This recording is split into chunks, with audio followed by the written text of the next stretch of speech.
జనసేన సమావేశానికి అనుమతి ఇవ్వాలంటూ దాఖలైన హౌస్ మోషన్ పిటిషన్ను తెలంగాణ హైకోర్టు తిరస్కరించింది.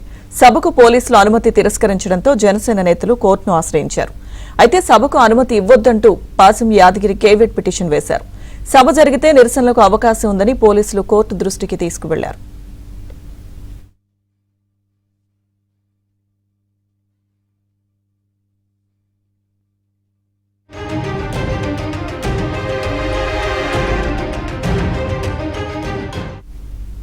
అటు సాయంత్రం హైదరాబాద్ లో జనసేనాని పవన్ మీడియాతో మాట్లాడనున్నారు. గచ్చిబౌలిలో సభకు అనుమతి ఇవ్వకపోవడంతో ప్రెస్ మీట్ పెడుతున్నట్లు పవన్ ప్రకటించారు. ప్రెస్ మీట్ కైనా పోలీసులు అనుమతి ఇస్తారా అంటూ పవన్ వ్యంగ్యంగా ట్వీట్ చేశారు.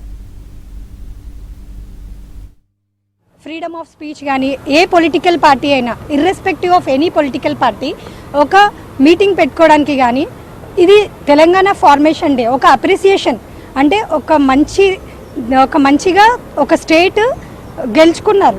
వాళ్ళ రైట్స్ని కానీ వాళ్ళ యొక్క అన్నిటిని ప్రొటెక్ట్ చేసుకోవడానికి ఒక తెలంగాణ రాష్ట్రము ఎంతో విజయం సాధించిన రోజు.